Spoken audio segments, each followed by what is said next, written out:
All right, welcome, my friends, to episode 649 of Extreme Health Radio. Thanks for being here. I appreciate you guys spending your time with us. Happy Monday, everybody. Hope you're doing well today. And we have a really awesome show with Dr. Shawn Baker, and we're going to talk about the carnivore diet, eating animal foods. It's funny, I was doing a little research before, and if you look at Google Trends, like the carnivore diet, at least that phrase, people have been eating meat for thousands of years, but at least that phrase has been going nuts, like it just hockey stick spikes in recent months. And so we're going to talk with him about that. And if you guys want to get access to any of the show notes or any of the websites or anything that we talk about on today's show, we'll make those all available at extremehealthradio.com/649. And in our never-ending quest to try to figure out what the hell we're supposed to be eating, what we should be doing, how we should be protecting ourselves from environmental hazards and live a long, healthy, disease-free life, we're going to explore a little bit about the carnivore diet today. So let me bring, let me read you a little bio of Mr. Shawn Baker, MD. He's an orthopedic surgeon. He's an athlete, a world record holder. He's the CEO of MeatRx.com, and he's the author of The Carnivore Diet. He's been on a zillion podcasts, and he's been on the Joe Rogan show. We talked about that a little bit. He's an international speaker, podcast host, consultant. He's got a lot of cool things going on. And let me bring him up and turn his audio on. Dr. Baker, how are you, my friend? I'm doing well, man. Thank you, Justin, for having me on. Appreciate the opportunity to speak to you and your listeners. Yeah, man, I appreciate it too. And I was almost going to do. I saw a woman doing a video about a meat-free Monday, and I noticed that you're doing a meat-free Monday from your Instagram account this morning. I just figured, I don't know that I'm doing any meat-free Mondays, but I mean, like I said, it's kind of your personal choice. But interesting, yeah, I see that. Yeah, it was Paul McCartney. I was just making a joke, but he was doing a No, video. I got you. Yeah. No, Paul. We've got a lot of celebrities that are weighing in on how to, how they believe we can save the planet and how to eat, and it's interesting to see that.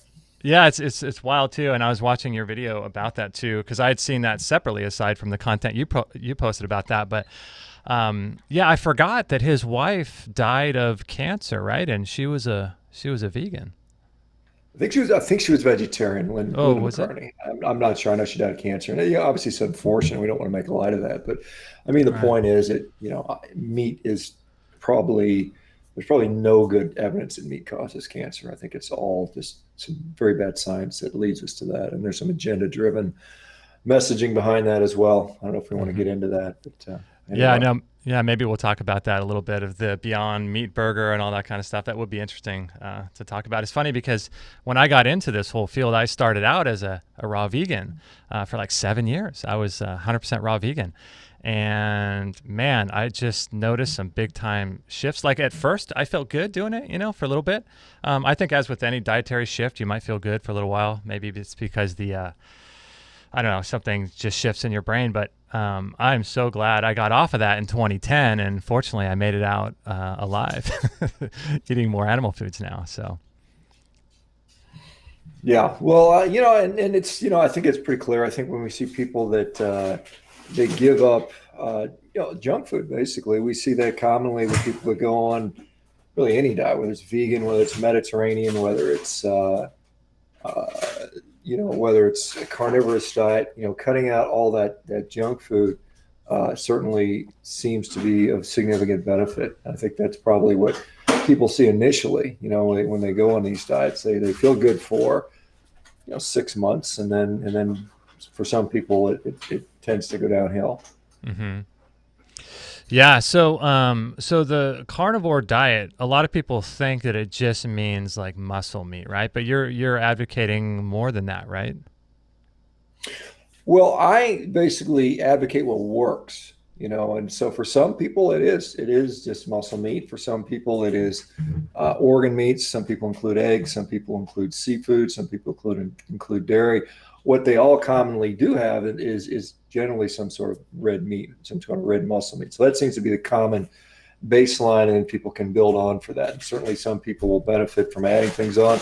there's other people that would seem that do find just very basic, including myself. I personally don't eat any significant amount of organs at all. I basically eat basically none. So that's been my experience. But I know there's others that will advocate that eating liver and kidney and some of these other things seem to be helpful. And I think even the people that are advocates of that will concede that not all people need to necessarily do that. So I think one of the problems is when you try to say, hey, this is a way you can approach the diet, a lot of people say, well, I don't want to eat liver and brain and kidney. And you honestly don't have to do that for most people. Yeah, I noticed you had 8 eggs this morning. It's like, that's crazy. Well, I mean, I'm a big guy. I mean, I'm 240 pounds, 110 kilos, and I mean, that's not that much food for me, quite honestly. Wow. I mean, when I was I've been at a point where I'd eaten up to 18 eggs at a time. So I mean, 8 eggs is a pretty, not that much, quite honestly.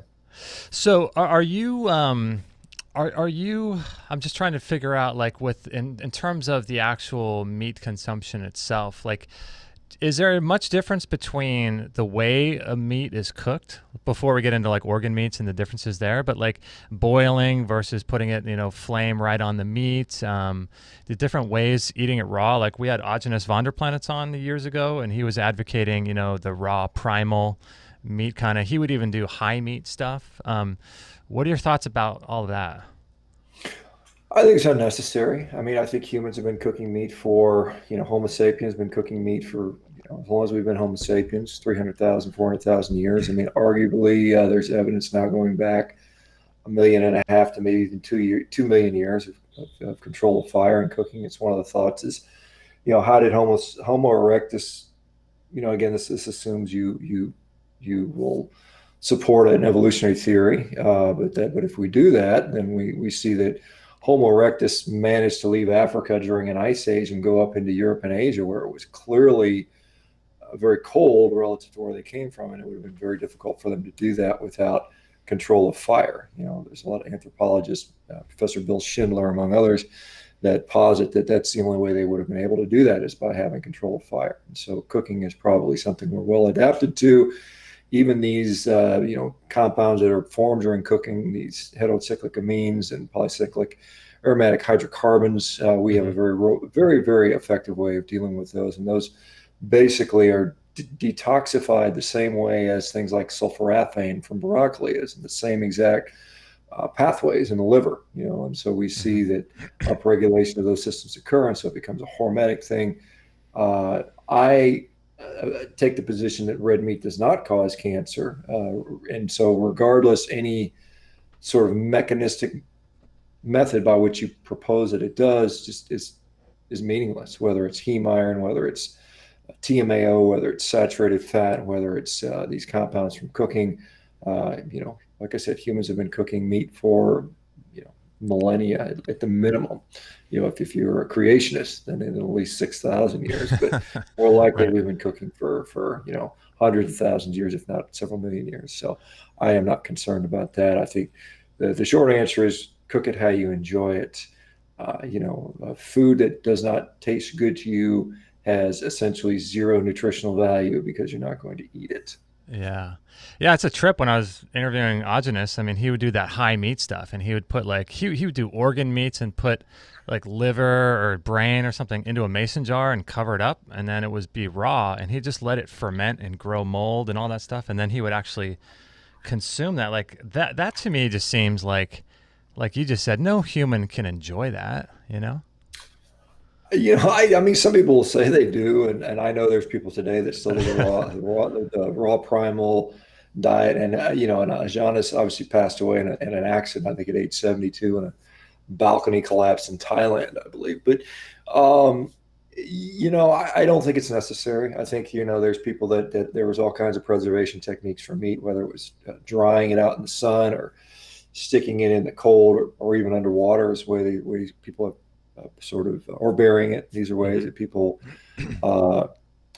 stored meat over time. And, certain cultures have done that, and they call it high meat because they get a euphoric effect. They almost get quote unquote high from doing that. Mm-hmm. And I, whether it's healthy, not healthy or not, I don't believe it's certainly necessary for health. Yeah, it seems like we would have done a variety of those things in our evolution, like there are times when we couldn't have cooked, so we had to do that, and we go back and forth, right?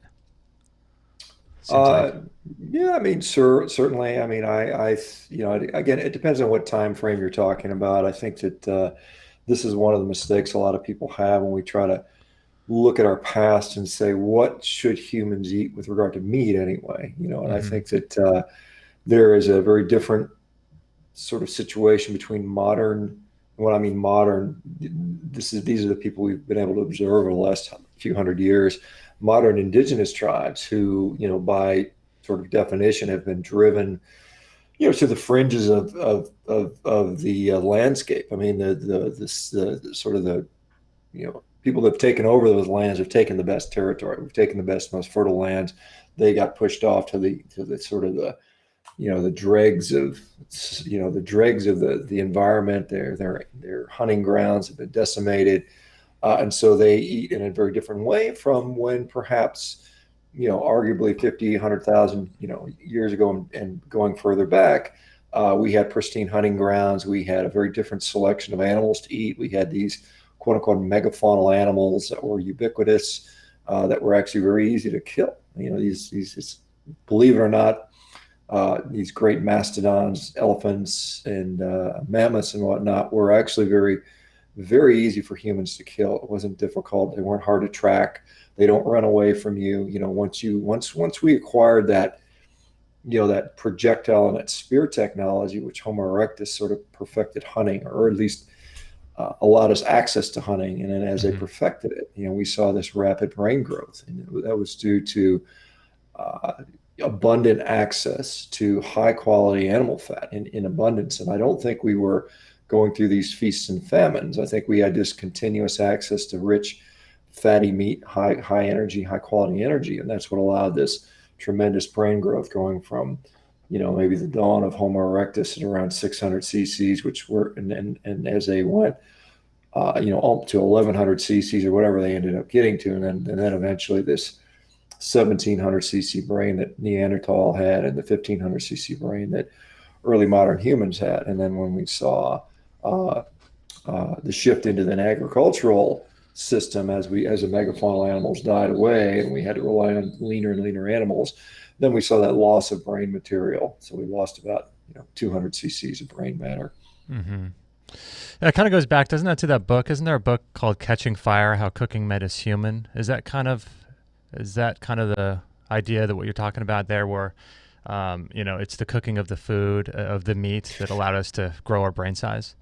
Well, I mean, it's access to energy, concentrated energy in abundance. And whether you say that fire helped unlock some of that, there's arguments back and forth. I know the raw primalists will say we get more energy from eating raw meat, Right. whereas the people that are proponents of cooking, he says that cooking allows us access to more calories. And so, certainly, I think that the common denominator there is access to high quality nutrition, which is meat for sure. Meat is far more energy dense and far more bioavailable than we can get with foraging plant matter, and cooking will likely allow greater access to that at some point. And so, Mm-hmm. I'd say a combination of both those things. Hunting and probably cooking are the two major drivers of human brain size. Mm-hmm. Yeah, I want to go back to what you were saying before, because this is interesting to me, because what you're talking about, heterocyclic amines, and that's the idea of like this charring of the meat, and people get all freaked out about the black and the charred meat and that kind of thing. And when I was in the vegan world for 7 years, it was, a lot of people talking about how, that causes free radical damage and cancers and all these types of things. What's the main argument for that? Like, for people saying that those things, because you said those get processed by the liver, are there studies that they're sort of cherry picking that insinuate that these heterocyclic amines cause cancer? Well, I mean, first of all, if we're going to talk about the charred, sort of compounds, and you have to realize that happens in vegetables and bread. So if you toast your toast, you develop the same thing. If you roast vegetables, and they get a little bit of, the Maillard reaction in browning, you have the same compounds developing. And so the question is, What is the dosage you're getting? And so some of the studies that suggest, potential for cancer are either extremely, extremely high dose rodent studies, which are not realistic in humans. I mean, you'd have to be literally eating, 20 burnt to a crisp steaks a day to kind of attain the level they're exposed to. And that also assumes, and a lot of these are cell culture data, which assumes, it bypasses the liver. We don't have these sort of endogenous systems to deal with that. And we certainly do. The cytochrome P450 system, some of these other regulatory pathways or detoxification pathways that we already have built in, which basically render those compounds relatively inert. So it's extrapolation from animal studies. It's extremely high doses where we look at that, and does it show up in humans? There's no studies in human data that would support that at this point, and so it's kind of one of those things where just people are. I mean, I can show you studies on almost any compound, in high enough doses, which will likely have a carcinogen effect, including many of them are found in quote unquote healthy fruits and vegetables. I mean, these compounds, like celery, or I think, where was it? Cabbage has something like 52 carcinogens in it. Bruce Ames did a nice study in 1990 looking at plant compounds as pesticides. What plants produce these natural pesticides to discourage insects from eating them. And these are, things we eat every day. These are normal compounds that you and I would consume. Well, not me because I don't eat them, but I mean, a normal person would consume them. And, I think when Ames looked at that, of the 52 known compounds that they actually tested, and there's thousands that they haven't tested, but of the 52 they tested, 27 of them were carcinogens in rodents and animals. And so you can make the same argument that, hey, eating carrots and broccoli and apples and bananas and are carcinogens too, just based on the compounds that are in there. And so it's the same argument. It's just the problem is that people have this sort of belief that red meat is bad for us. And due to epidemiologic studies, which are they're just basically nonsense. I mean, they're not really studies. They're just observations. They're not experiments.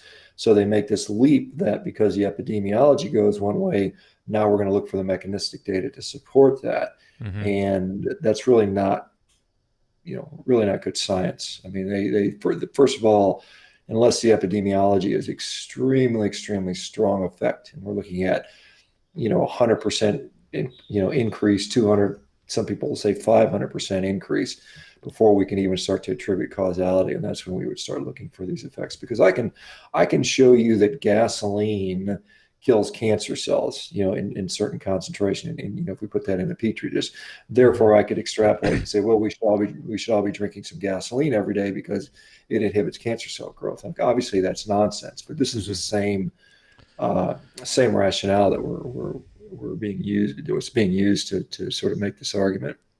Yeah, this was sort of the issue that I had with, I know you watched it too, the Chris Kresser debate on Rogan's podcast with, I forget the name of that guy. I didn't even watch that documentary. I forget the name of it. It was like a vegan documentary that some guy did. And this was the problem, that James Wilkes, they were studying, or they were citing study after study. And then I don't think Kresser was really prepared for the stylistic strategy that he had in the debate. I think Kresser was trying to stick to like the science and everything, and the other guy was just sort of attacking him the way he was going about making his arguments. But that was a real problem in that debate, is these going back and forth on these studies, right?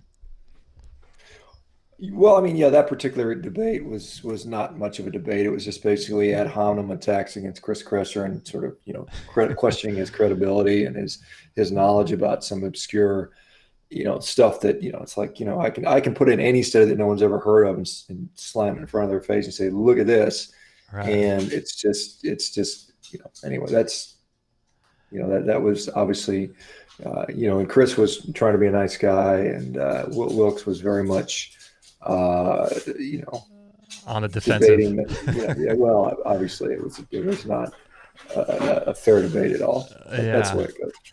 So what originally got you, and I think a lot of people are probably wondering, what got you on this path to doing, I should have asked you this at the beginning, but what got you involved in doing the carnivore diet to start with? Well, I mean, it was health. I mean, I don't do this because I believe that we should eat as many cows as possible, or that I'm trying to save the tomatoes or anything like that. I mean, I mean, it was just a natural progression for me from, going from someone in his early 40s who was, seeing his health decline and trying to do something about it. I couldn't push the exercise lever any harder. I was already a world-class athlete, winning championships and training extremely hard, but I still, despite that, my health was not where it should be. And so I just went through a iteration of a number of different diets. I ended up starting out with this low calorie, low fat, lean protein diet, which I lost weight on, and dropped, I think, 50 pounds in 3 months, and was kind of an unpleasant person to be around at that point. And then, I was at the hospital working as a surgeon. The nurses said, "We really like the fat Dr. Baker better." And so then I went on to, kind of a paleo type diet, and then a low carb, and really got into, reading about the science. And I spent, the last 6 years sort of really delving into that, reading, countless studies now, and, looking at different arguments. And then low carb to keto. And then I kind of started reading about people who are doing this kind of crazy zero carb, all meat diet, and looked into it, and, realized the more I watched their progress, I was seeing some really intriguing, interesting things, and said, well, I'm going to just give it a try for 30 days. And the 30 days ended up turning into, almost 3.5 years now. And it's honestly the best health I've had in my adult life that I can recall. Wow. So are you going off more like symptomatic things or athletic performance, or were you looking at blood work? Why did you feel that you were unhealthy?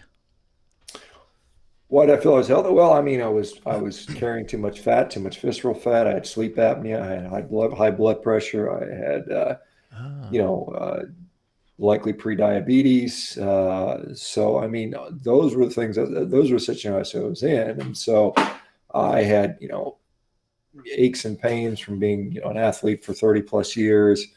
Um, just a number of things. The kind of this chronic aging, this kind of usual, typical, I think I'm getting older, this is normal stuff. And then I went from that to no pain at all.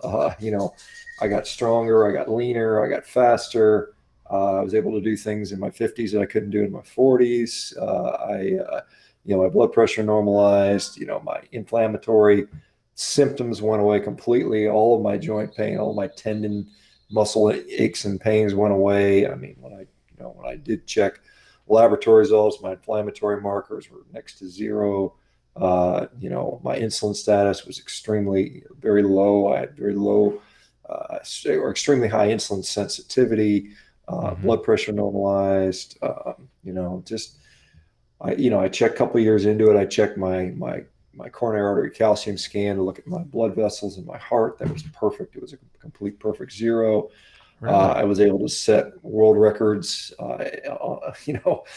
as an athlete on the sport, winning world Wow. championships. And so all these things occurred, when I cleaned up my diet, and even as a carnivore without carbohydrates, I was able to break world records. Wow. What's your muscle recovery like after your workouts? Is it pretty quick? It's excellent. It's Yeah. excellent. I can train hard, extremely intensely every single day, pretty much without fail. I mean, very rarely do I need to take a day off.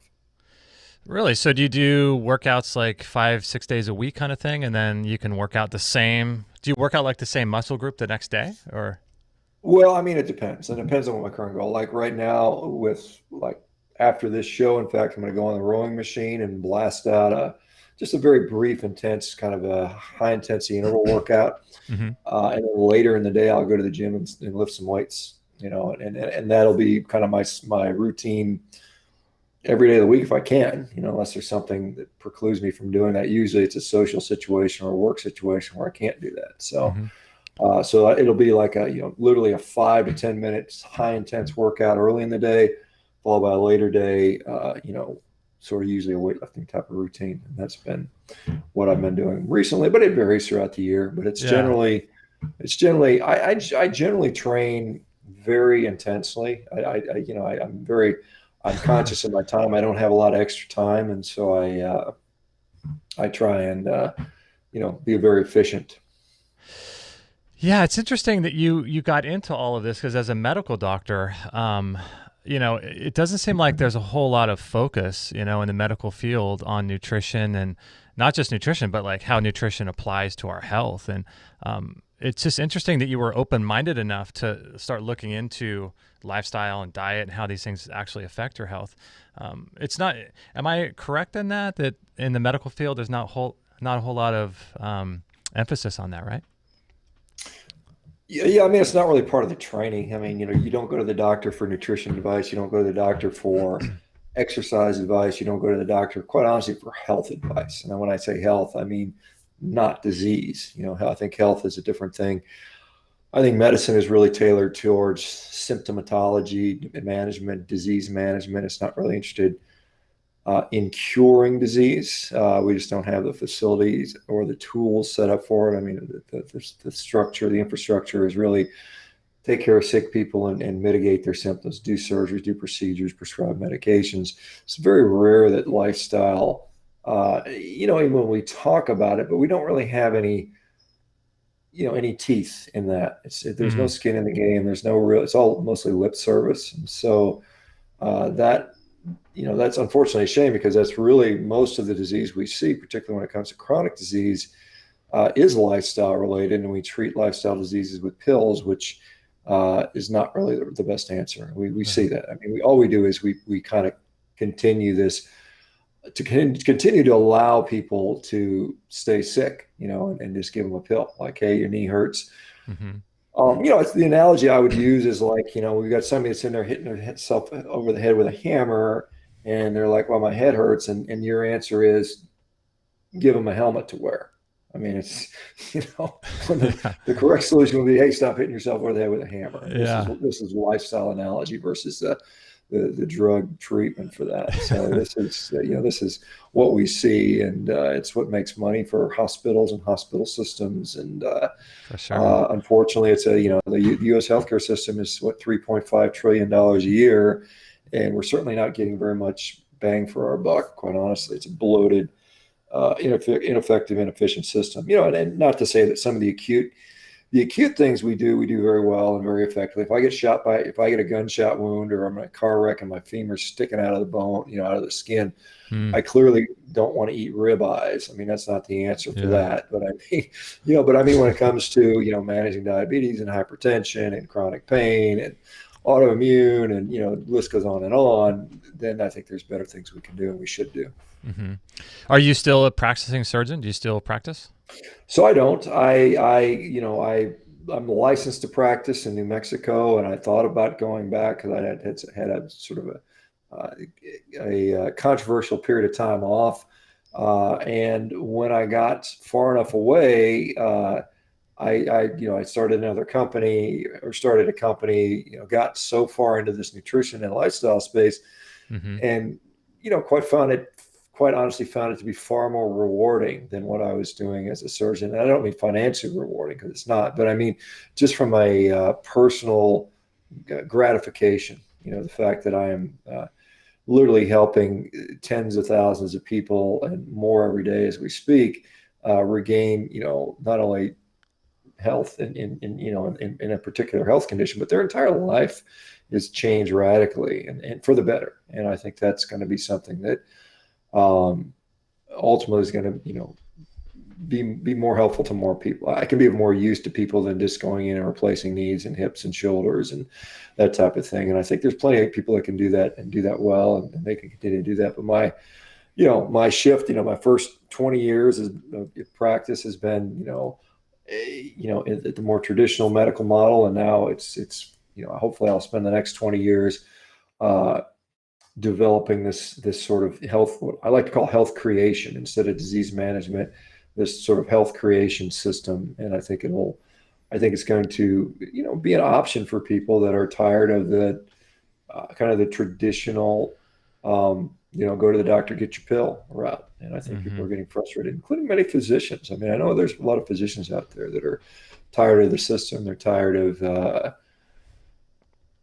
just being a cog in a wheel. You got some bright, brilliant people, caring people that go into this, and they end up just kind of being ground down by the system, which is, see your patients every 10 to 15 minutes, do all your electronic medical record typing, don't even look at your patients, do all your coding, do all your billing, and then, fight with insurance companies and then pray you're not going to get sued. I mean, this is a model we have in the US, and I think, a lot of people are kind of growing weary of that.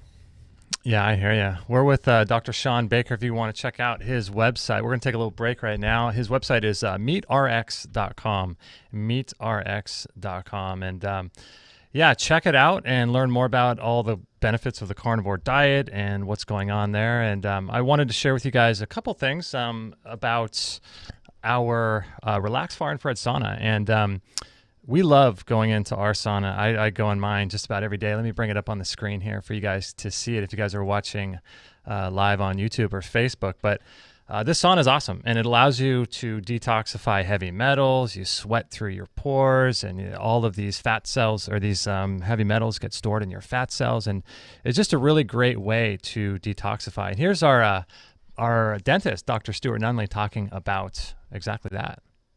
What I chose to do? I chose to go very, very slow as I detox. So one of the things that I did is I invested in an infrared sauna, which was huge. That was a big, big part of my healing because, interestingly enough, many times patients who have heavy metal toxicity lose the ability to sweat. And so I was one of those. I could not break a sweat. And the infrared sauna helped me to retrain my body to be able to sweat. It was a huge part of my overall detox. Doesn't Dr. Huggins say, as long as there's more going out than what's coming in, you're okay? Absolutely. Yeah, and I think he's right. I think he's absolutely right on that. Yeah, that was our biological dentist, Dr. Stuart Nunley in Marble Falls, Texas. And he had, I forget what kind of disease he was diagnosed with, but something to do with mercury fillings because he was placing and removing mercury fillings for years and years and years. And I think he was diagnosed with Lou Gehrig's disease or something. But using high-dose vitamin C and sauna therapy was what was able to get him able to walk again. It's a crazy, crazy story.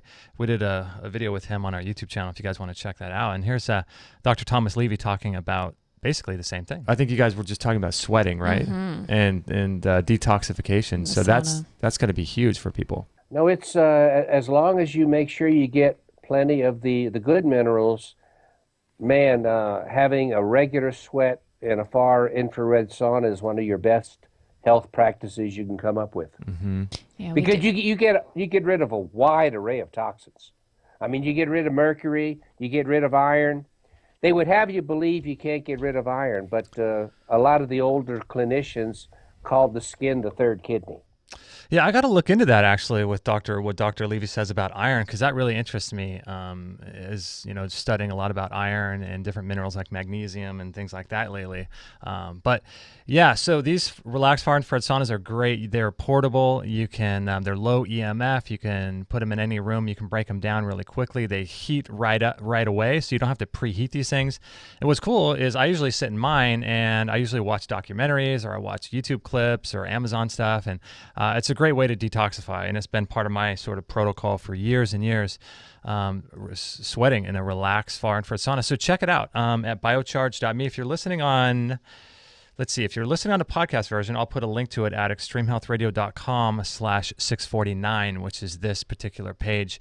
If you're watching on Facebook, you can go to that link as well. Or if you're watching on YouTube, there's links down below for the Relax Far Infrared sauna. And something else I wanted to tell you guys too about was Colostrum. And that's something that I just absolutely love. I take this stuff every day. In fact, I had some this morning.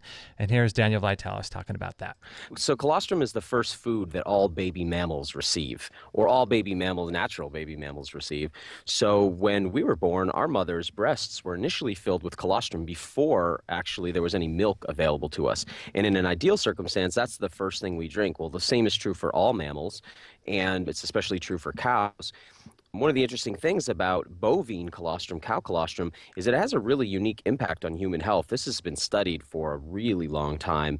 There are literally thousands of studies in the scientific literature showing the effects of bovine colostrum on human health, on human immunity, on restoring the gut lumen, the gut tract, repairing damage to the gut, and helping to restore health after things like IBS or Crohn's or diverticulitis or any of the sort of inflammatory bowel diseases.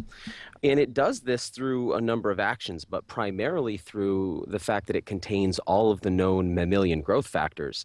And these proteins that we call growth factors initiate growth in tissue throughout the body. And each type of tissue in our body has a specific growth factor. Well, they're all found in colostrum.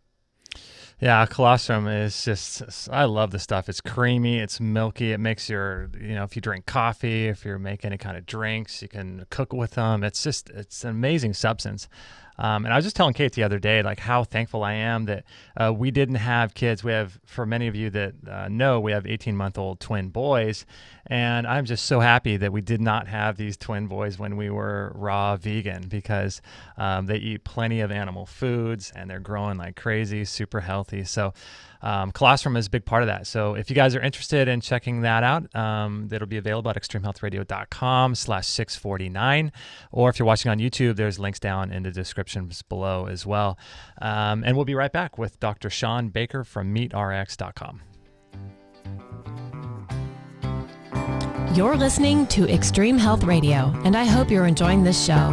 Please share it with your friends by tagging @Extreme Health Radio on Instagram. Stay tuned for new shows weekly.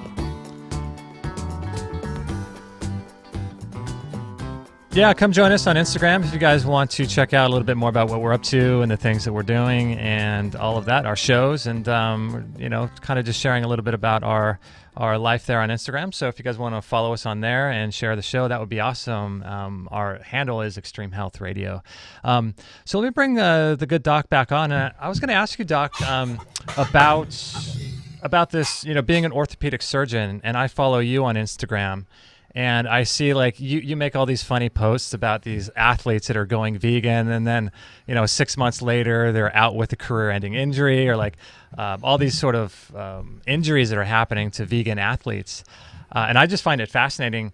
Do you really think that it's caused by going vegan, like the structures of their joints tearing and things like that? Do you think there's a real connection there, or do you think they would have had to have been vegan for like many, many years to get that? Well, I think clearly that diet plays a role in health. I think diet plays a role in athletic performance. I think that's clear. I think that it's also pretty clear that, when it comes to things like protein, that plant-derived proteins are inferior to animal-derived proteins. But more importantly, as we are athletes, we're involved in things that are, it tends to tear down the body, whether it's contact sports, weightlifting, or even certain endurance activities. In fact, endurance activities may even have a bigger effect on muscle breakdown and muscle turnover. We need to supply that and be able to rebuild tissue. And I think, obviously there's some pretty very prolific examples out there right now. Cam Newton, Kyrie Irving, DeMarcus Cousins, some of these other guys that go vegan, they lose some weight, they lose some strength, they get injured, and then they can't heal.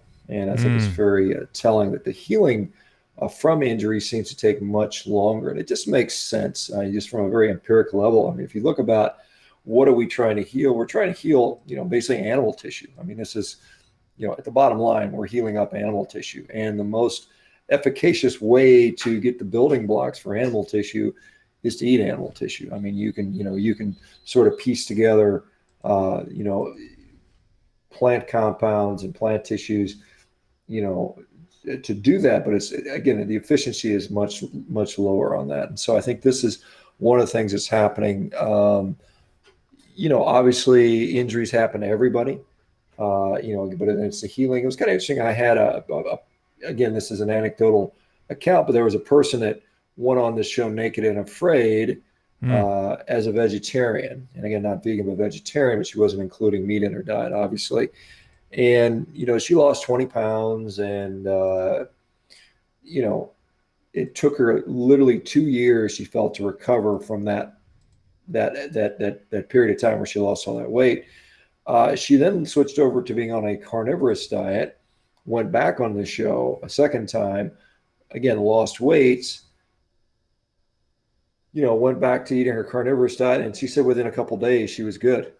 So, I think there is a difference in recovery, and I think there's a difference in injury healing in particular. And so it's not to say that the standard American diet is also bad for our joints and our joint health. And we see a lot of injuries. We're seeing more and more injuries. We're seeing a lot of kids that are getting injured much more frequently than I ever saw at the beginning of my career. The number of, say, pediatric ACL injuries has gone up, I don't know, just, several fold in the last couple of decades. And, some people say, well, more kids are doing specialized sporting events. And that's really not the case. Kids are less active than they've ever been. I think what's happening is we're seeing just decreased strength to weight ratios. We're seeing tissue integrity. We know that some of the foods we eat, particularly seed oils, oxidized omega-6 fats, end up in membranes and tissues, and I think it compromises their integrity. And we see glycation of tissues, which comes from probably excess glucose swings, these big giant glucose spikes we get from eating these frequent, constant, refined carbohydrates. I think they end up with glycating tissue, which also weakens the protein structure. And so I do think that diet will lead to increased injury susceptibility, and then also delayed or very difficult recovery. And so I think, and again, there's lots of ways to do a vegan diet, like there is. A carnivorous diet is hard. There's not very many variations on that. So that's one nice thing about it. With a vegan diet, it could be Oreos and Coca-Cola, and obviously those people are going to fare worse than the people that eat the quote unquote whole food stuff. And it's kind of interesting, because the vegan diet has migrated into a plant-based diet, which has migrated into a whole food plant-based diet, which has migrated into a whole food plant-based diet, oil-free. So we keep pulling things out of that diet to make it, to ultimately make it healthy. And when I look at that compared to, the things that you cut out to go on a carnivore diet, you're basically cutting out the same things, obviously except for the meat, and the sort of the blame is being put on the meat. And I think it's really the sugar, the refined grains, the oils, and some of the chemicals and all the garbage that's in our food supply. Yeah, I hear you. I've got a ton of questions for you, but there's a bunch of questions in the chat room. Do you want to take some questions from YouTube? It doesn't matter. Whatever you want to do, I'm happy to answer either. Cool. All right, cool. Let me go through some there. Let's see. Burnt steak, Matt says, is how I get my activated charcoal. No C60 supplement required. That's so funny. Yeah, that's great. Let's see. Let me go back and find a couple more. How do carnivores feel about milk fats? Like hunters never milked a megalodon elephant. How about hormone balance? I'm a little curious because I have so much butter and ghee. I eat a lot of butter and ghee too. Dairy cattle are pregnant, so high estrogen. So yeah, what are your thoughts on milk fats and milk and dairy in general? Yeah, I think that's one of those things that I think that, if we look at what humans are adapted to eat, and then we go back far enough, again, this also relies on evolution. So clearly eating meat was something that early humans, and when I say humans, I mean everything going back from Homo habilis on, which is 2.8 to 3 million years ago. We're adapted to eat meat, and particularly I think grazing animals were probably our target of choice, particularly as we get good at hunting them. I would say certainly fruit would be something that even farther back that we probably ate with some regularity. And certainly I don't think that early humans would have passed up fruit. However, I think the opportunity for that was probably, depending on where you were, very seasonal, and probably not that, it wasn't, as we got farther and farther into humanity, I think that became a less and less reliable source for us, particularly as we migrated out of tropical Africa.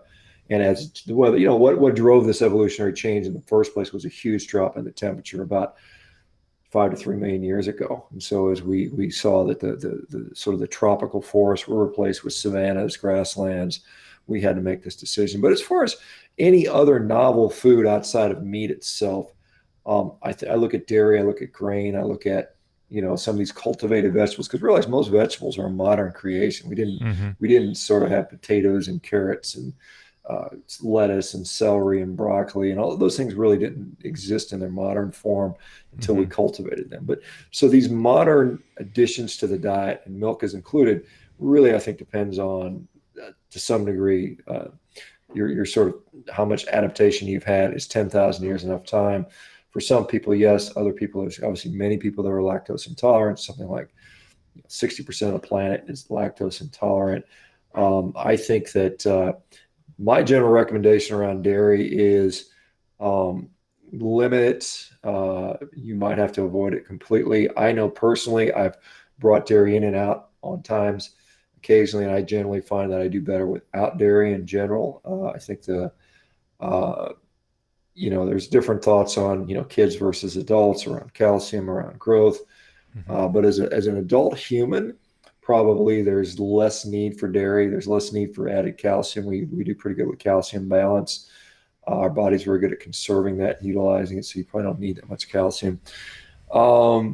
So, outside of as a transition food, it's probably good at some point to experiment and see. I mean, this is again in the context of carnivorous diet, to see what it does to you. And I think most people will say, I do better without it. There are some people that really still are proponents of dairy. And I think some people will talk about raw dairy versus the different subtypes of dairy, whether it's A1, A2 dairy, which, there's certain cows that express this A2 protein exclusively, whereas other ones are hybridized where they have this A1, A2, and some people are more sensitive to that. So you can start to see that in the supermarket now, this A2 milk. Of course, that's similar to the proteins that are found in sheep's milk and goat's milk. So yeah, dairy is one of those gray areas. I mean, I like I said, when I think about, and again, I'm not very dogmatic about a carnivorous diet. I think meat is a very important part of the human diet. I think it's a, quote unquote, a superfood if there's such thing.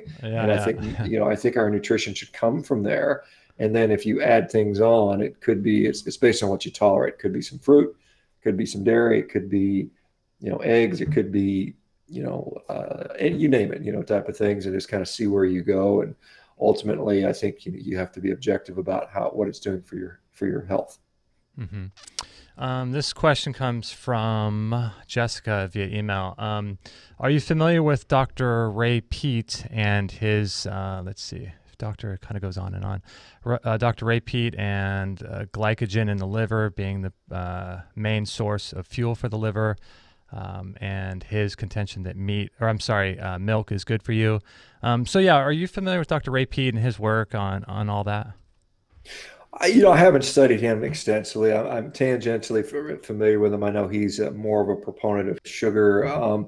Certainly, I mean, glucose is an essential fuel for human cells. I mean, there's no one, I would say I don't contest that. I mean, there's some people that might, think that all glucose is bad. I don't believe that. I don't even believe that carbohydrates are bad for us.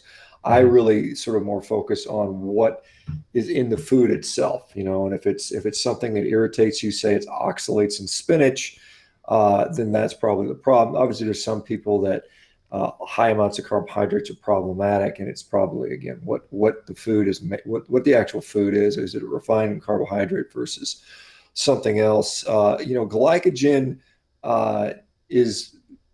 And there's a number of studies on this looking at animal data, and then certainly Volek and Finney's faster study looking at glycogen restoration in low carb athletes. And I'd say to even make it an even better situation is low carb athletes that are higher protein, and this would be kind of a carnivorous diet where you're getting 30%, maybe 40% of your calories coming from protein.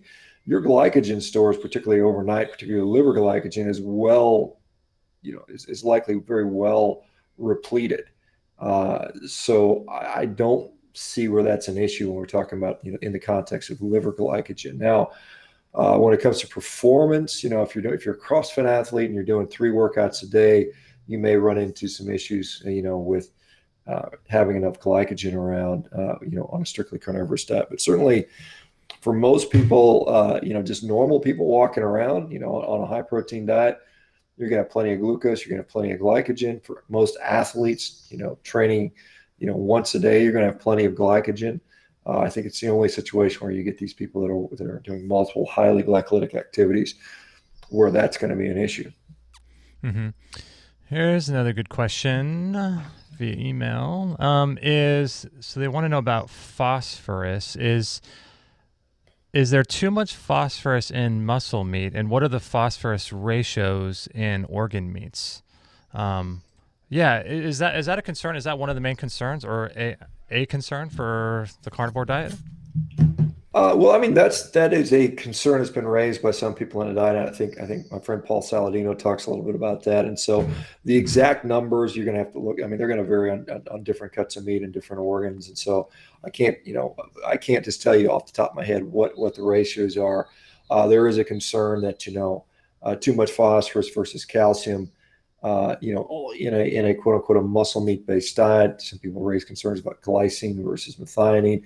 Mm-hmm. What we see in practice, these are theoretical concerns raised mostly on animal studies, which are not necessarily very good models for human beings. And so, or speculations about, urine pH or things like that, which we don't really have any long-term data to either confirm or not, one of these things. And so, the example with, calcium, we know that in a high protein diet, our calcium absorption is upregulated significantly. And so that alone is going to sort of balance out some of that calcium phosphorus ratio. One of the early concerns was with meat-based diets or high protein diets is you get hypercalciuria, which is calcium in the urine. And the assumption was that the calcium was coming from the blood, not from the blood, from the bone. And what was later found out to be the fact is it's just being more readily absorbed in the gut. So I think we're seeing things like that. Same thing with methionine and glycine. We see that people are concerned about getting too much methionine on a muscle meat-based diet. There was a nice study done in, I think, the early 1970s on human volunteers where they looked at glycine absorption in the absence of glucose. So if you're not eating a carb-based diet, what happens when you're just eating, a protein or meat-based diet? And guess what? The glycine absorption went up significantly, like something like 400%. So again, these sort of theoretical concerns, again, labs eating rat chow, living a very unnatural life, don't seem to hold up in human beings. And so again, I've always sort of, whereas some people are taking this sort of let's extrapolate rat data and make theoretical claims, I've always been looking at what are the results that humans have been getting thus far. And then let's see if we can reverse engineer why that's occurring. And so, the outcomes and the clinical outcomes that I have seen, and I've looked at literally thousands of people on this diet, have not seemed to shown any significant problems with methionine glycine ratios, phosphorus calcium problems, to where it expresses itself as an actual clinical problem. And again, that's at the end of the day. We can see lab perturbations or lab values that we may try to attribute to something, but we really don't know. We really don't know. And this is just a general commentary on nutrition science. We have no good nutritional science data of any type that can show us what diet's going to make us live longer, what diet's going to prevent us from getting heart disease, what diet's going to prevent us from getting dementia or cancer or any of those things. We just can't do the studies. We'll never be able to do the studies. And so we get into a lot of speculation. And what I really come to sort of say is, the bar should be this.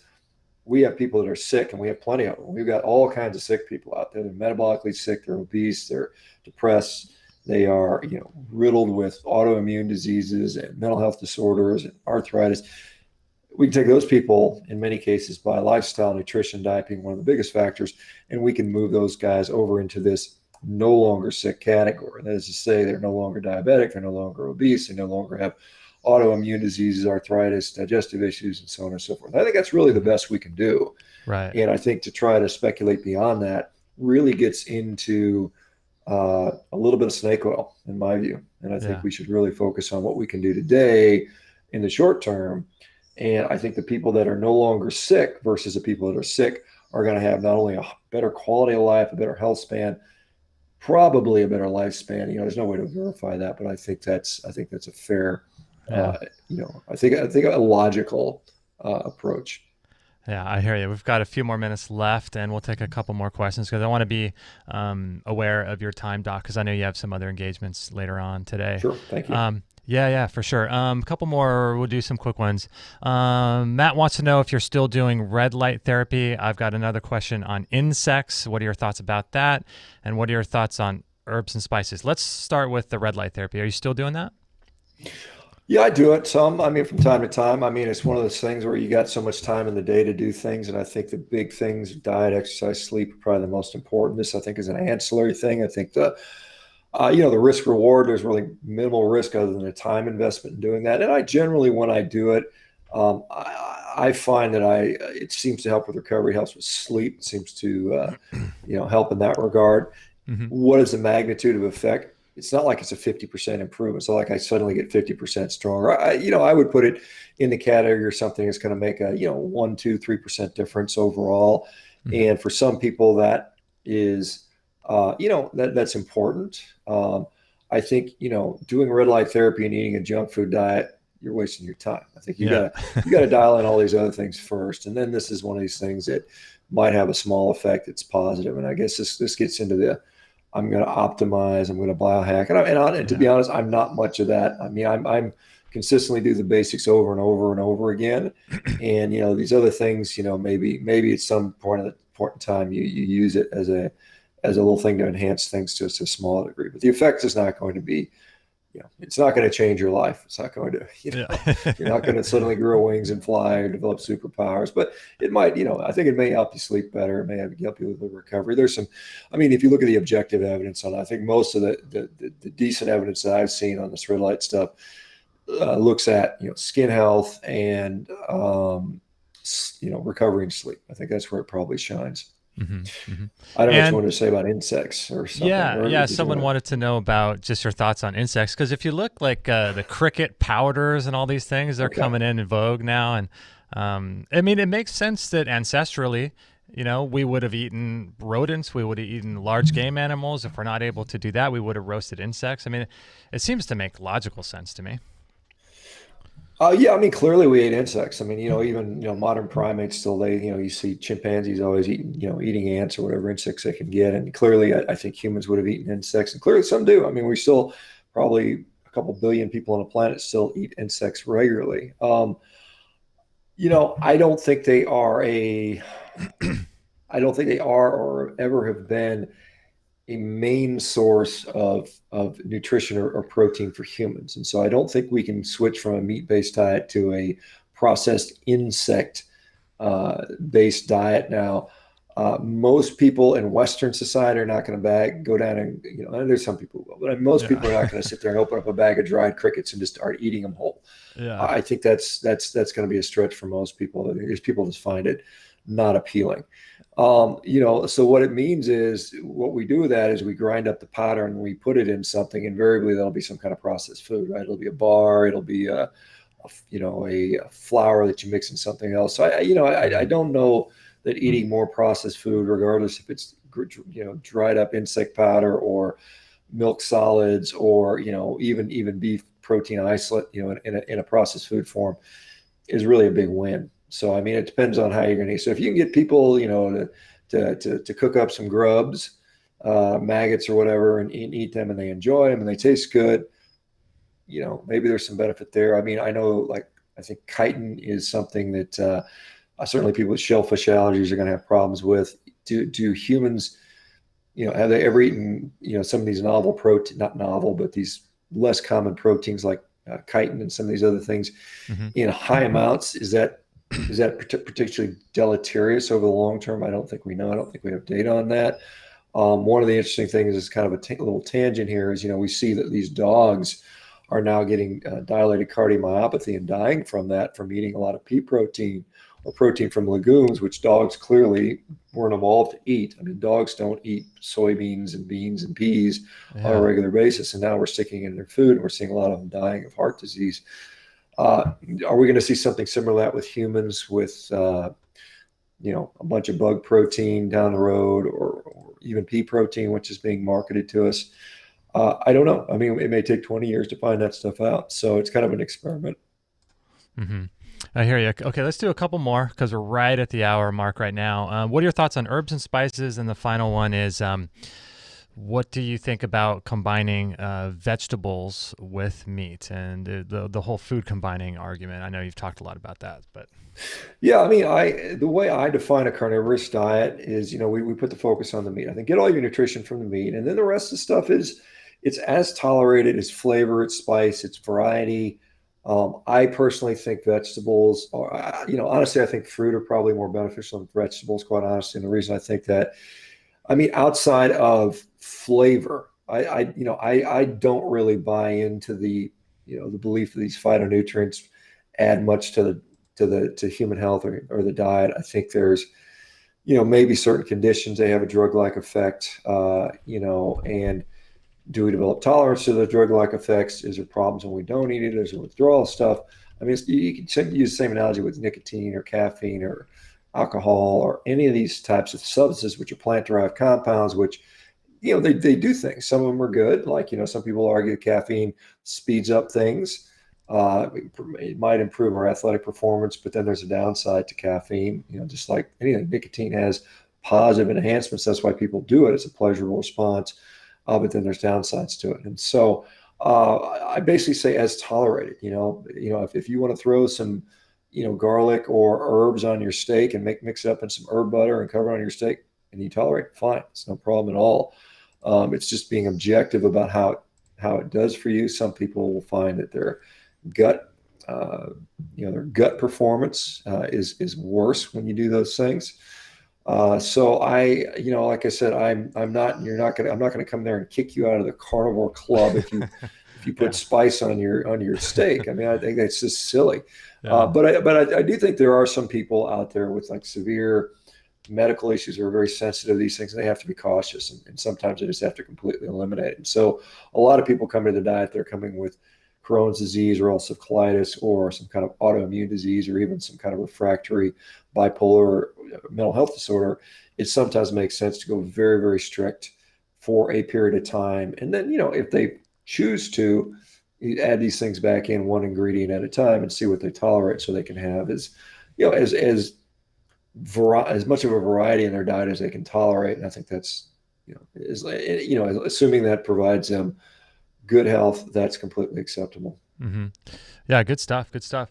Well, I'm a big fan of, giving people options and letting them know that there's more options out there that they may have never heard about. And I encourage everyone to experiment with themselves and try things. And so in ending, tell people a little bit about MeatRx and what you have going on there, because it's a new project, but it's growing rapidly and it's a place for people to grow, right? To learn more.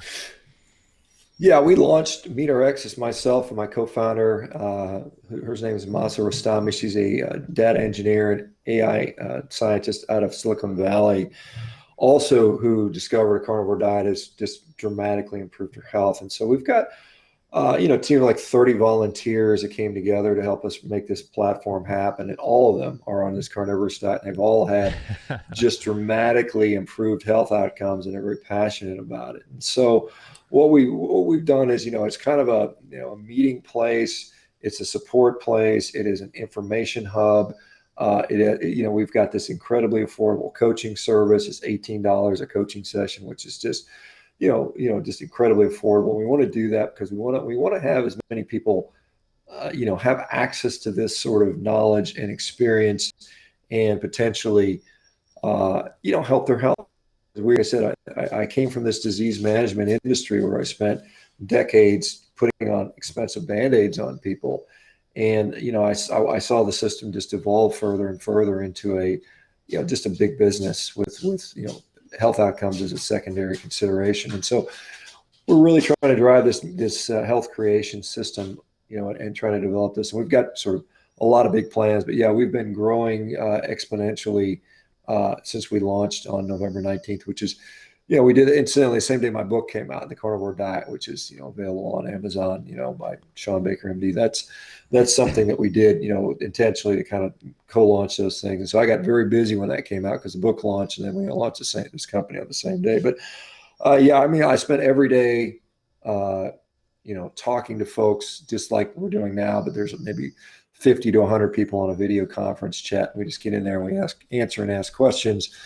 We have experts from all over the world coming in to talk to our members to help answer their questions. We've got all kinds of group supports for different subcategories of people trying the diet. It might be for diabetes, it might be for autoimmune disease or gut health or depression and other mental health orders, addiction. We have women's groups, we have over 65 groups, we've got running groups, we've got, I don't even know, we've got so many groups now where people are just kind of going on there. And the nice thing is, unfortunately, because this sort of belief that meat is healthy is somewhat controversial and against the mainstream stuff, we see a little bit of censorship going on in social media where people are just, there's just this SEO optimization that kind of tamps down what's being there. So this platform is kind of a, free place where you can go, a free speech place where you can go, where you can talk about this stuff without worry about getting shut down.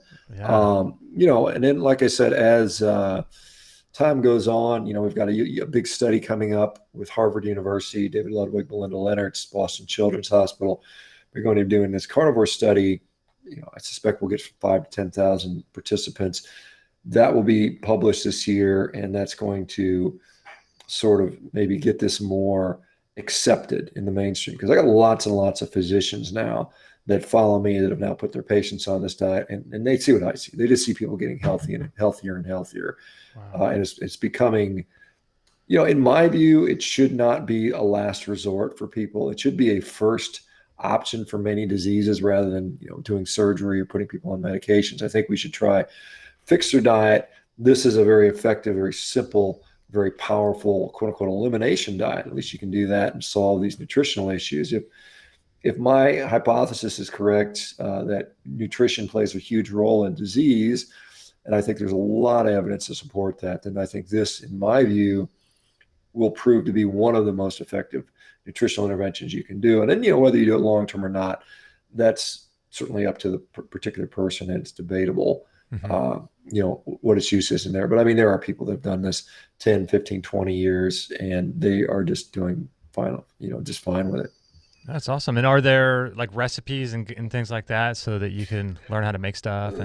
Yeah, we got hundreds of recipes. I mean, it's, it can be just cook a steak, salt, pepper, and a flame. But I mean, we've got hundreds. We've got professional chefs that have contributed their recipes and continue to add. And by the way, this is the largest repository of success stories on the planet for meat-based diets. And so we've got hundreds and hundreds of stories, anecdotes, people putting their lab values and their pictures and before and afters and sharing their stories. And it's all categorized by, whether it's arthritis or autoimmune symptoms or depression or, on and on and on and on. We've got, all kinds of categories. We've got all kinds of research, medical research, papers. We've got all kinds of environmental research and papers that support why, we can, this just shows you that there's other information out there, but besides what you're being fed by the sort of vegan fake meat industry. We look at the projections on this alternative protein industry, and it's projected to be $140 billion a year industry. And there's a lot of money and a lot of advertising and a lot of quote unquote studies that are out there being funded to prop up this new growing industry. And we're seeing that played out. Celebrities endorsing it, celebrities being paid to endorse this stuff. And so the message out there that you're getting is very, very highly skewed and biased towards creating this industry, which, these people that, the CEO of Beyond Meat and Impossible Burger, Ethan and Patrick Brown, don't really care about your health. All they care about is what's in your wallet, and they can make cheap, using very cheap ingredients, very highly profitable for those guys. And so this message about save the planet, save the animals is really, really just give us more money. Yeah, I hear you. We didn't even get a chance to go into that, but I want to be, again, respectful of your time. So so people can find out more at MeatRx, meatprescriptionmeatrx.com. And Doc, thanks so much for your time today. I know you have a lot going on, so I appreciate it, and have a good workout. Thanks, man. Appreciate it. Hopefully I'll get a good one. All right. Thank you. Awesome. Thanks, Doc. Hopefully I'll be in touch soon. I'll send you a link via email. You can check it out. Okay. Great. Wonderful. All right. Thanks, Doc. Okay. You off for record? Have you stopped recording? No, I'm gonna do a little post show right now. You're so gonna edit. Okay. Yeah. Well, I'll jump off. All right. Thank you so much, and have awesome. a good day, Justin. Take care. Thanks, Doc. Bye. Have a great one. Okay. Bye.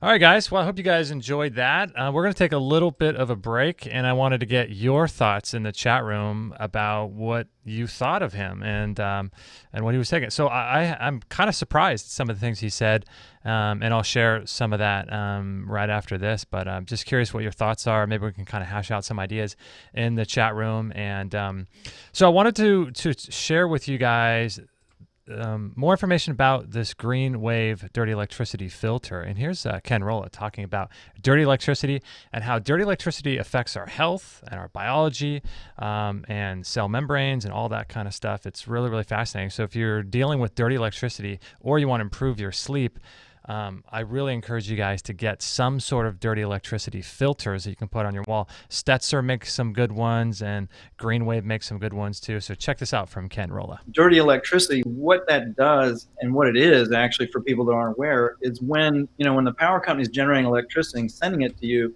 they don't have a constantly perfect steady supply of 120 volt, 60 hertz electricity pulsing to you perfectly every time. It fluctuates quite a bit, and if you put meters on it, you can see it'll fluctuate.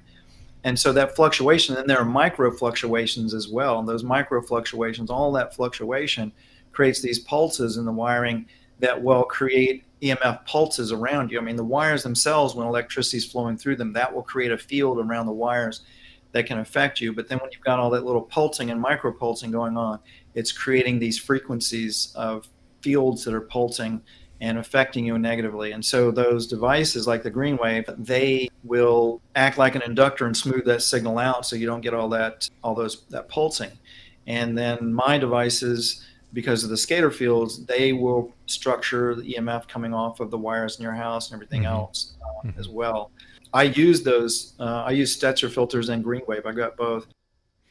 Yeah, so here's a picture of the Greenwave filters in our store, biocharge.me. And check these out, guys, because if you're really looking to optimize your sleep, or you can even get these things and put them and plug them in where you work, at your workplace, or where you sleep. If you do like some testing and look at the dirty electricity coming off the walls of your home, we had Brian Hoyer come to our house, maybe 6-8 months ago now. And when he would put his meters, he came in with like $40,000 worth of meters.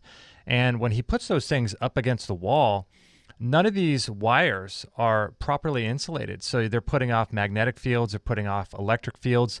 And if the head of your bed is right next to a massive field, this is not good. And so Professor Martin Paul has talked about the calcium ion channels, the voltage-gated calcium ion channels, allowing influxing 1,000 times more calcium to go from the fluid of your blood into the center of the cell. And this he's mapped out. He's cross-linked over 100 different diseases to this so far.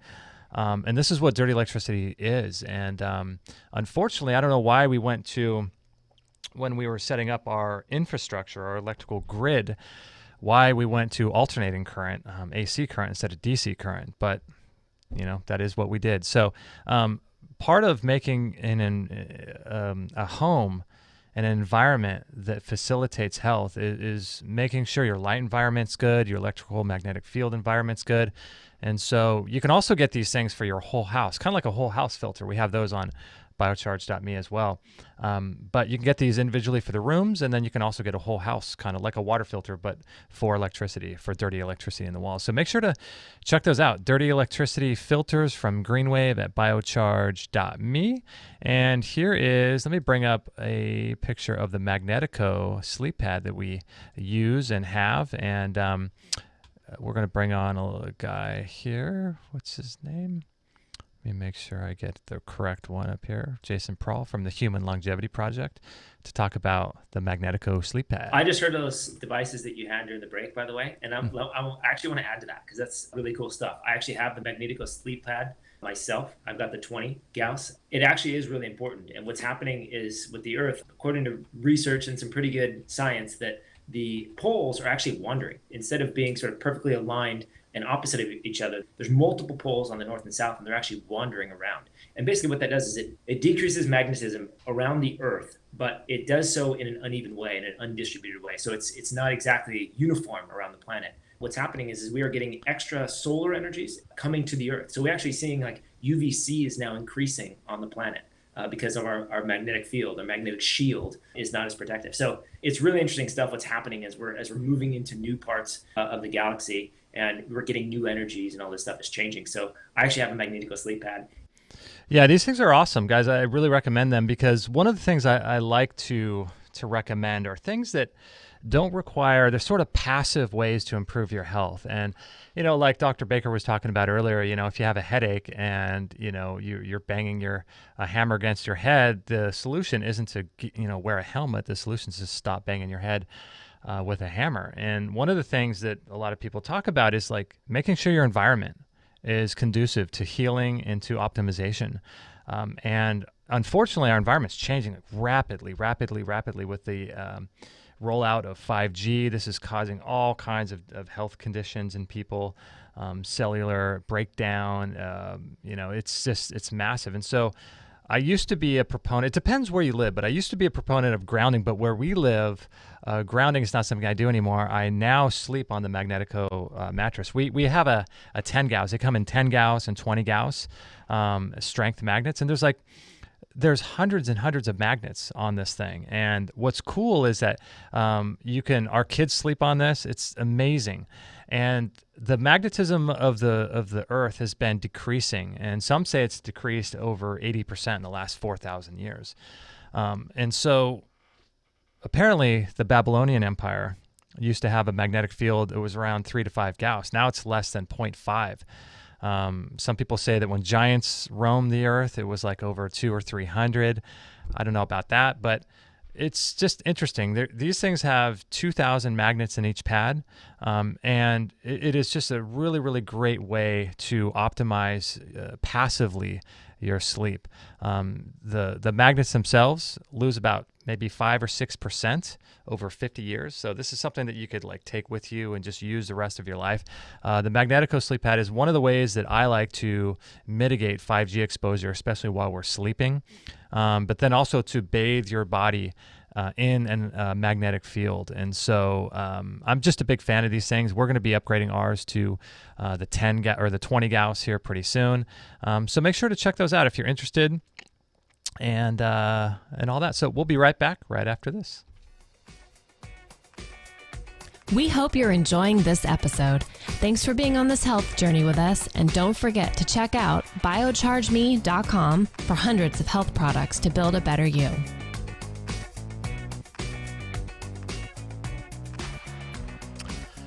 Yeah, guys, if you want to support the work that we do and buy some cool stuff and help improve your health, check out biocharge.me. If you're watching on YouTube, there's a link down below, and that's some of our products that we recommend.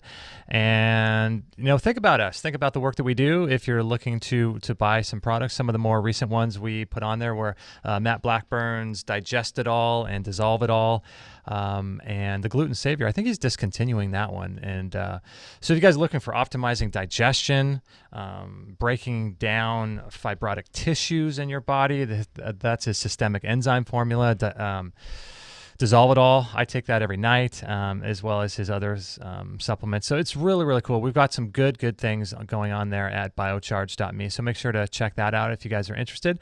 And I got a couple thoughts about Mr. Shawn Baker, MD.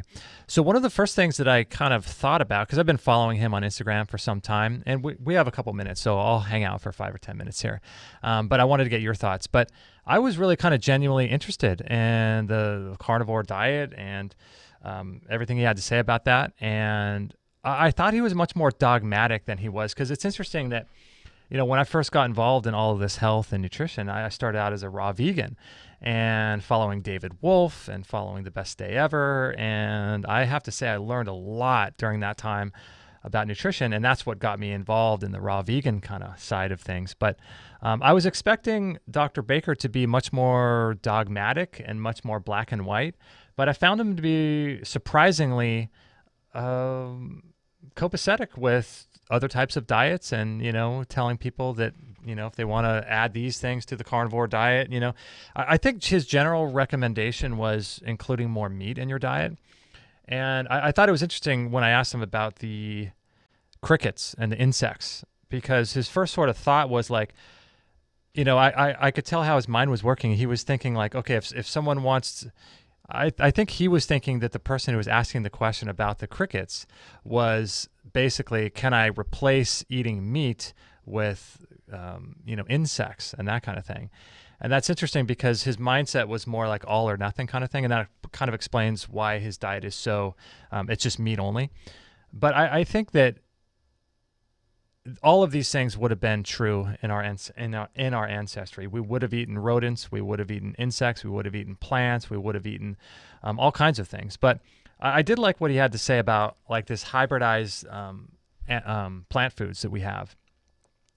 And a lot of people think, like Daniel Vitalis talks a lot about, the different genus of plants and how, a lot of these plants are the same group, and there's not much different. Like the brassica family includes lots of different types of vegetables, but really it's just one, it's the brassica family, and it's one sort of vegetable that you're eating. It's very not normal. And so eating hybridized plants as well as hybridized animals, I don't think is optimal. But I would probably myself advocate much more an animal-based diet, but I do subscribe to a lot of the work that Dr. Ray Peat talks about. I haven't gotten myself to really drink a lot of milk yet, but I do think that he's onto something, Dr. Ray Peat. And I think that generally the idea is to introduce you guys to ideas and concepts and philosophies and things that you may not have heard. Because when I look back at my raw vegan days, I got a lot of people that ask me, like, are you angry that you went raw vegan? Are you upset? Did it ruin your health? And all these types of things. And actually, I did it at a time in my life when I was strongest, relatively young, and you're able to endure things that may not be healthy. And so I don't look back and think, oh, that was the healthiest thing I could have done. But I look back at it as a period of growth and understanding and knowledge. And I think that's the most important thing, is to use all these things, these different diets and different things like Morley Robbins talks about with the minerals and the magnesium and the copper, and Dr. Ray Peat. I think it's really important to make sure that we don't become like super dogmatic about all these things and try things that work for us. I don't feel called to do a 100% carnivore diet. I just don't. But I do eat a lot more animal food in my diet. And so, I found him to be a lot less dogmatic than I thought. So it's interesting. What are you guys talking about here? Oh, Tana's here from Texas. That's awesome. Great to see you, Tana. Yeah, Tana's great. She's married to Trey Teligman. UFC fighter extraordinaire. Great people. Big Fat Mama says, is anyone here electrosensitive? Does anyone feel the 5G kick in? I'm pretty intensive, so just checking the canaries. Yeah, I can say I don't feel anything like that. A lot of people are electromagnetically sensitive. A lot of people really get affected tremendously by all this. The bummer for me, I wish we all did. I wish we all could feel it and see it. That's the real problem with this EMF and dirty electricity and things. We can't sense it. We can't feel it. We can measure it though, and sometimes that's what it takes to be able to see how damaging these things are to you. So. Ask Mama says, please change the avatar for this video. It's creepy. ZZ Captain says, meat is healthy. Plants want to kill me, most of them, or at least dishearten me from eating them by so many ways. I probably cannot count them all. Yeah, you have the phytates, you have the phytic acid, you have the lectins, you have all these things. These are the immune compounds in plants that basically want us to prevent us from eating them and consuming them. So it makes sense. I don't know about you guys, but when I was doing a raw vegan diet, I felt really bloated all the time, and my digestion wasn't good. But it's one of those things, it's interesting because you feel like as long as you stay in that group, you kind of feel like if I'm around other people that are in this group too, it will make me feel better about the things that aren't working for this kind of diet. So like Matt Blackburn, my friend, I don't really advocate any kind of diet.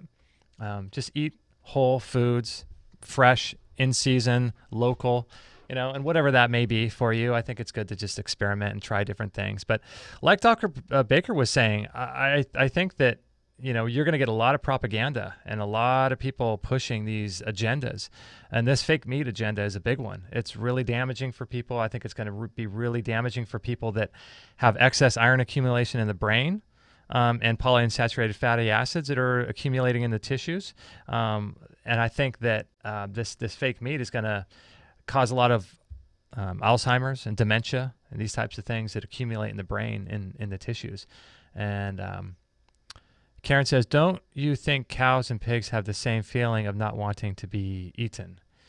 Oh, definitely. So it comes down to what your personal ethics are.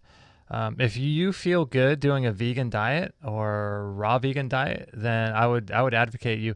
See, the whole thing is like, I'm not trying to convince anybody of anything. I don't want people to follow me. I don't want people to follow what I do. Do things that make sense for you. And right now, eating meat is what works for me. Big Fat Mama says, I use magnesium chloride, and my wife's grandma in China tried it and loved it for her aches and pains. They bought 30 kilograms food grade in China for dirt cheap because it used to firm soy milk into tofu. Interesting. Interesting. Our atoms are electromagnetic. The Google gatekeepers, Matt Blackburn says. Nicotine is an aromatase inhibitor. He's always got awesome information. I love that. Darren says, for me, light trumps all. Yeah, I dabbled for a lot of years with light therapy, and I still do it. I still use my red light therapies every day. You can probably see the background here is red, and light. Light is a big one for me. Light's huge. EMF mitigation is huge. Minerals are huge. Improving the foundations of our health, I think, is really, really important to do. And I think there's a lot of people focusing on things that are just maybe more advanced. People talk about hydrogen, people talk about deuterium, and these things are important, but I just think it's easier. Like deuterium, for example, there's a question in there a little bit about that. And deuterium, I think a lot of people think it's no big deal. A lot of people think that it's much to do about nothing. And then there's Dr. Cruz out there talking about deuterium and how it's the cat's meow, and you got to make sure that everything is deuterium depleted. Right now, there's not even deuterium depleted water that we can get. You maybe be able to get it, but it's still, there's companies that are trying to create it.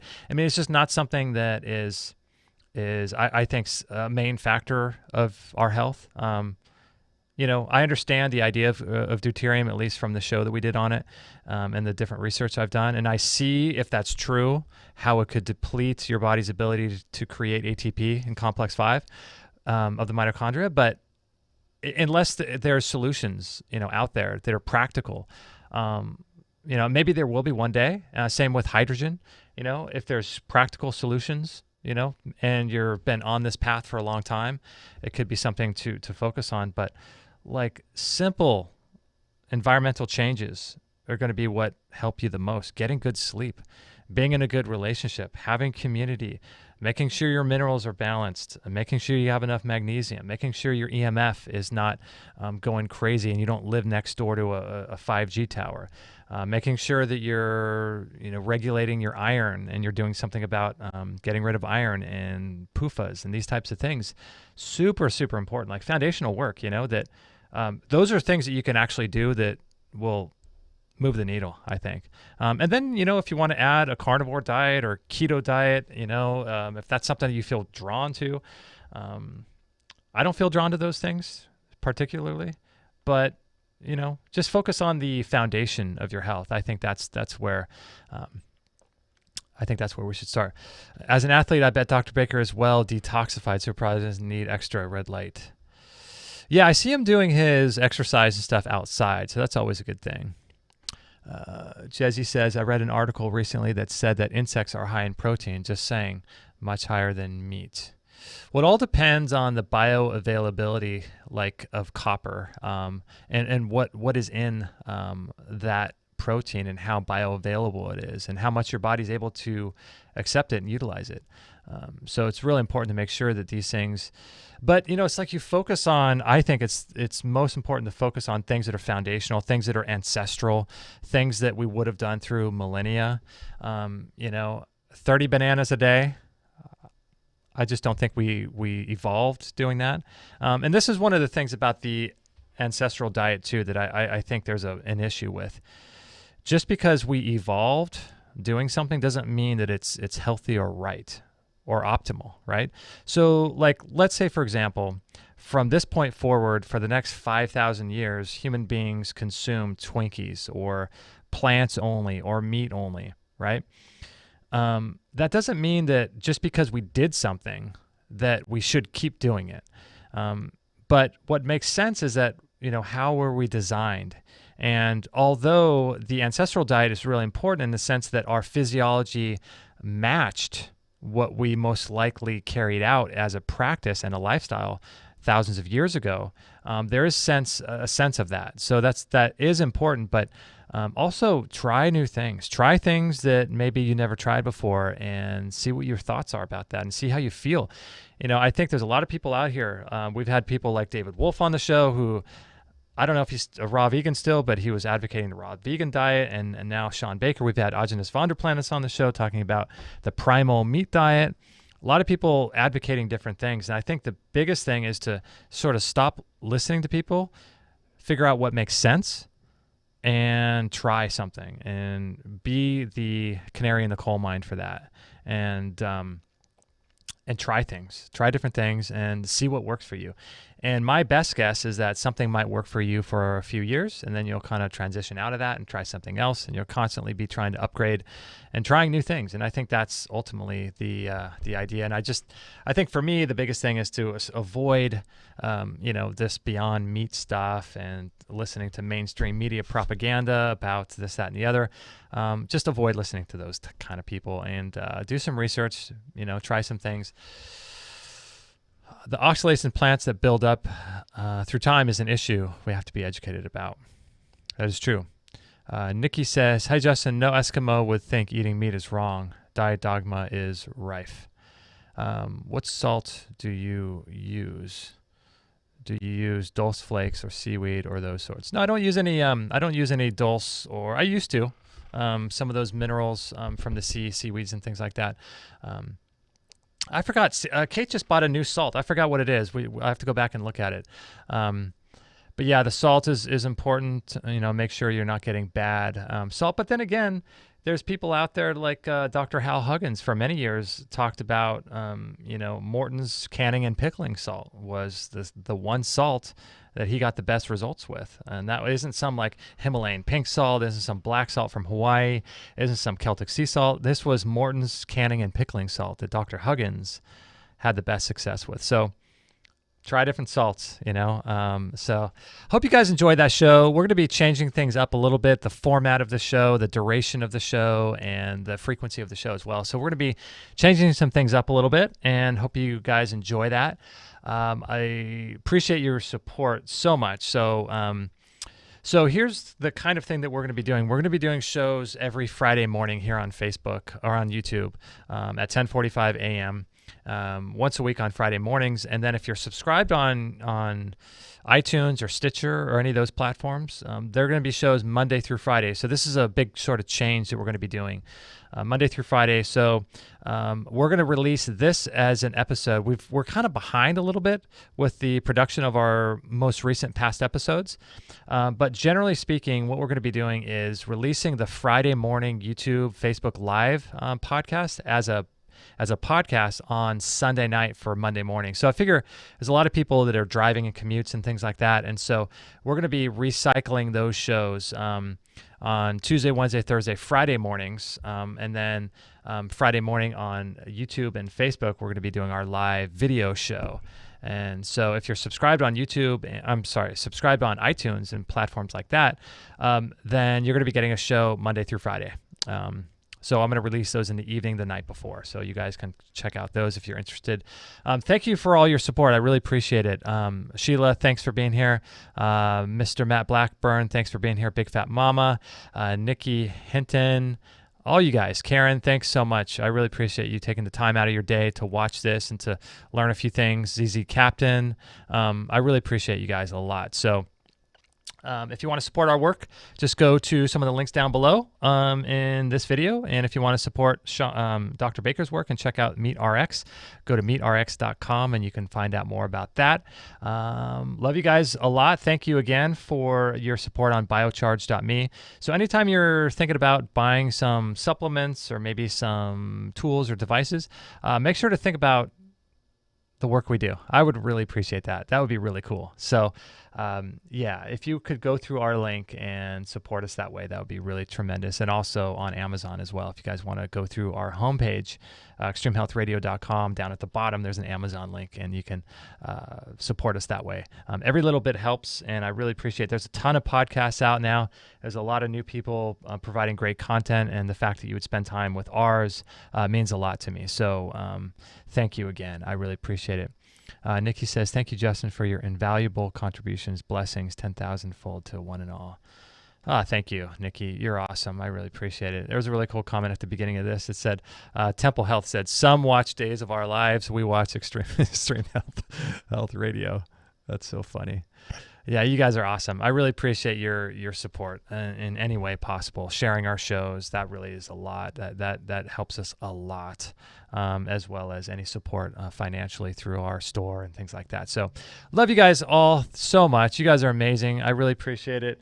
Come back and check us. Make sure to subscribe to us on iTunes or Stitcher or wherever you're watching us or listening to us. Make sure to subscribe there. And gosh, I think that's about it. Yeah, so I'll see you again next Friday, and we're going to be doing some cool shows coming up. Actually, we're doing a special show this Wednesday. So this Wednesday, if you're going to watch on YouTube, there'll be a show on Wednesday morning with Morley Robbins.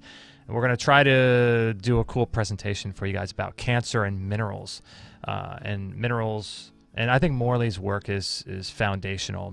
His work, I think, is so far beyond anybody that I've ever heard before. So make sure to come join us for that Wednesday morning at 10:45. All right, guys, love you a lot. I'm going to go eat some food, and I'll catch you guys Wednesday morning. And then love you guys all. Talk to you soon. Bye.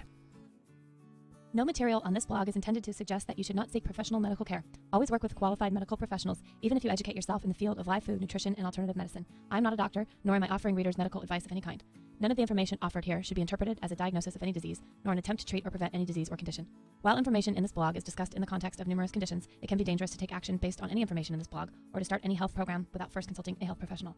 The content found here is for informational purposes only and is in no way intended as medical advice, as a substitute for medical counseling, or as a treatment/cure for any disease or health condition, and nor should it be continued as such. Always work with a qualified healthcare professional before making any changes to your diet, prescription drug use, lifestyle, or exercise activities. This information is provided as is, and the reader/viewer assumes all risks from the use, non-use, or misuse